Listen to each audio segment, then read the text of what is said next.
this particular thing caught my ear.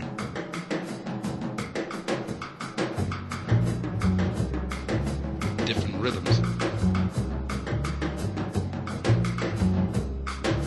Different people. Olá, meu nome é Fábio e hoje eu gostaria de falar com vocês sobre telhas metálicas, tá? O objetivo desse treinamento é que vocês estejam preparados no final deles para pelo menos responder as questões mais básicas dos nossos clientes, dos seus clientes a respeito de telhas e que a gente possa instruir nosso cliente qual que é o melhor produto a ser utilizado para a sua necessidade, tá?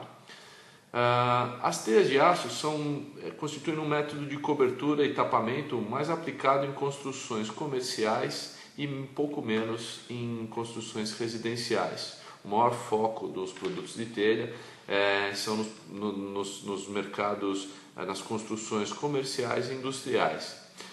Isso se deve a várias vantagens, mas as principais são as seguintes: a resistência. O aço tem uma das melhores resistências de todos os materiais e por conta disso a gente consegue ter espaçamentos bastante grandes na construção, o que é muito interessante do ponto de vista de galpões que têm pés direitos grandes e grandes vãos. Então as telhas de aço, pela propriedade física dela, ela leva uma vantagem em cima das outras telhas. Raramente a gente vê galpões comerciais e industriais sendo cobertos, por exemplo, com telhas cerâmicas, que são mais voltadas para a residência, tá? A durabilidade dessas telhas também é muito interessante. O produto aço, como nós já falamos na primeira parte do nosso curso, no curso sobre aço, ele é um material que evoluiu muito e que hoje tem uma grande durabilidade. É um produto que tem uma vida longa e que essa vida tem cada vez aumentado mais com as novas tecnologias, com os novos revestimentos, como por exemplo o Galvalume, tá? O baixo peso é o terceiro fator muito interessante para que os telhados sejam feitos com aço. Ele, de todos os materiais, é o mais leve, tirando o alumínio, ele é um dos mais leves a ser utilizado. Mais ou menos uma base de cálculo: enquanto uma telha de cerâmica pesa 50 kg, uma telha de fibrocimento na casa dos 35, o aço pesa 5 kg por metro quadrado em média, depende da espessura dele, tá? E o alumínio na casa dos 2 aí. Então, só para a gente ter uma ideia. Então, muitas vezes o peso vai fazer junto com a estrutura metálica, alívio de carga, alívio de fundação, é uma vantagem também do aço, né? A rapidez na instalação é uma coisa que é muito interessante. Você consegue colocar telhas muito maiores sob encomenda, o que é uma grande vantagem, tá?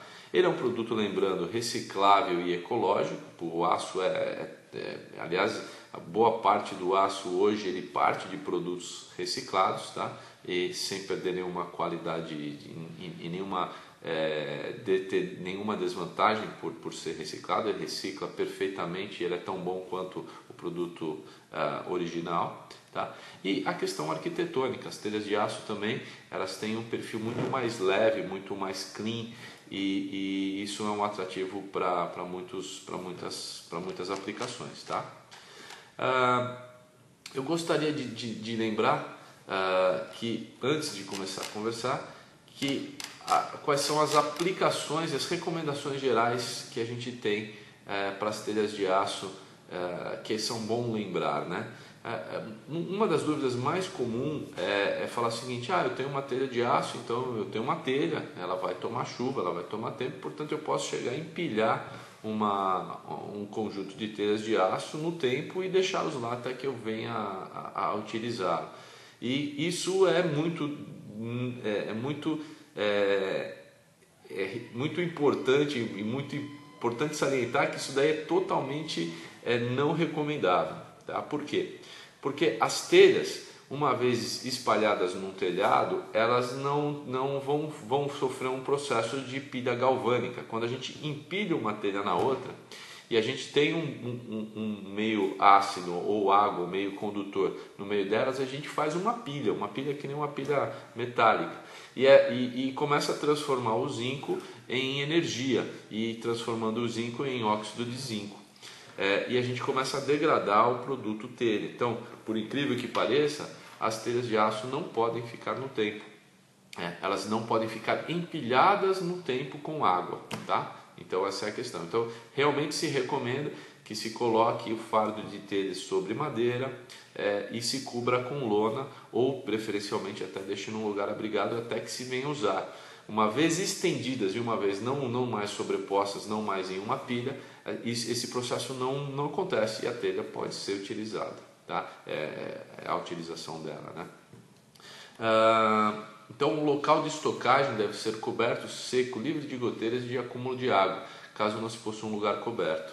Deve-se deixar um pequeno espaço de ventilação, inclusive, nessa pilha, para que ela ventile e não acumule água, tá? Água de vapor, água do próprio meio. Então se ela ficar arejada, ela é melhor, tá? Não se deve, inclusive, estocar, recomenda-se que não se estoque por um período, uma vez empilhado em fardo sobre lona, por mais de 60 dias também, porque ela começa fica umedecida na lona. Se ela estiver num lugar coberto, isso não tem problema, tá? Quais são os tipos de telha que a gente tem, tá? Eu já falei de revestimentos, então eu não vou falar por enquanto sobre isso, tá? Mas quais são os tipos de telhas de aço que o mercado trabalha? A gente tem as telhas, eu vou falar principalmente das telhas normais, das onduladas e trapezoidais, vou falar das autoportantes e vou falar das zipadas e vou falar das translúcidas e também das telhas térmicas, tá? As telhas comuns, quais são os tipos de telhas comuns? Vamos separá-los em dois tipos, o trapezoidal e o ondulado. A Santo André trabalha com quatro tipos de telhas trapezoidais, mas uma eu vou deixar separado, duas eu vou deixar separado porque elas são autoportantes, tá? Quais são? A trapézio 25 e a trapézio 40. Por que 25? Porque ela tem 25 milímetros de altura o nominal dela, da altura nominal da telha, enquanto a 40 tem 40 milímetros de altura. Na verdade ele tem 26 e 37, tá? Mas comumente se chama de trapézio 25 e trapézio 40. A trapézio 25 tem 1 metro exato de área útil. Ela tem 1,5 m de largura total, mas ela, imaginando a sobreposição uma telha da outra, nós vamos ter 1 metro exato, 1000 milímetros de área útil para a telha TR25. Já a TR40, ela tem 980 milímetros de área útil, tá? Então é a primeira questão, ela perde um pouquinho, ela ligeiramente cobre uma área um pouquinho menor do que a trapézio 25. A trapézio 25 tem um trapézio a mais que a 40 e a altura 25. E por ter uma altura, mesmo tendo mais um trapézio, mas tendo uma altura menor do que a 40, ela resiste a um vão menor. Lembrando que se a gente tiver um trapézio ou se a gente tiver qualquer formato na vertical, quanto maior for a altura do nosso perfil, maior a resistência que ele tem à flambagem. Então, maior o vão que a gente consegue vencer com esse material. A espessura também influencia, tá? Mas se você comparar dois perfis iguais, uma telha, por exemplo, uma TR40 e uma TR25 com a mesma espessura de 0,50 de 0,43, a gente vai ter um vão maior com uma telha de altura maior. E mais ainda nas de altura maiores, como por exemplo a 120, a 259 ou a 440, que a gente vai vencer vãos muito maiores, né? Então a altura dele influencia. Há outro tipo de telha, mas eu estou falando primeiro das telhas simples. Então vou falar das trapezoidais, das normais 25 e 40 e a ondulada 17. A ondulada 17 tem 17 milímetros de altura, portanto ela tem uma distância entre terças menor ainda, tá? e ela tem um perfil senoidal no seu perfil. Ela é uma telha normatizada pela norma NBR 14513. Já as trapezoidais são normatizadas no Brasil pela NBR 14514. Tá? Quando a gente deve recomendar ou utilizar uma telha ondulada ou uma telha trapezoidal?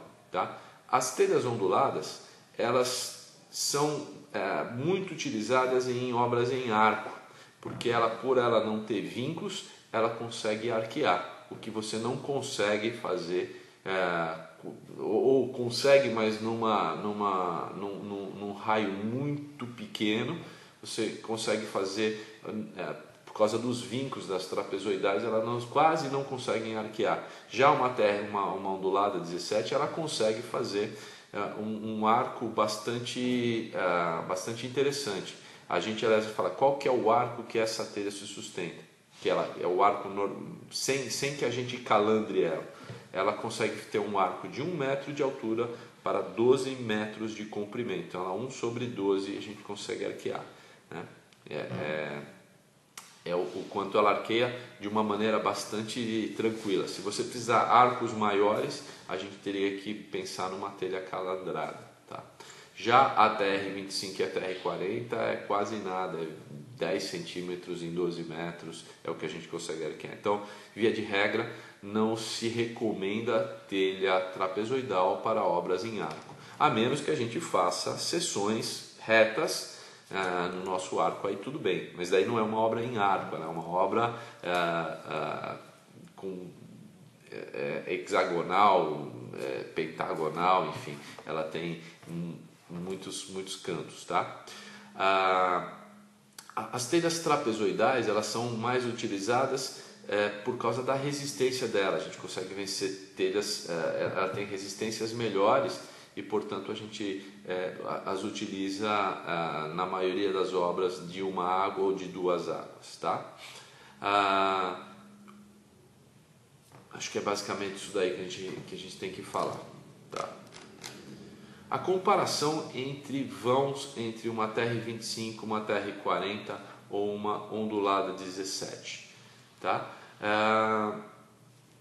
O vão entre apoios, por exemplo, entre 2 apoios, para uma telha ondulada, por exemplo, de espessura 0,43 é de 1,50 m.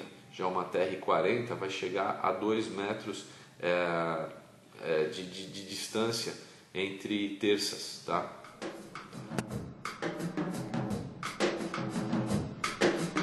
This particular thing caught my ear.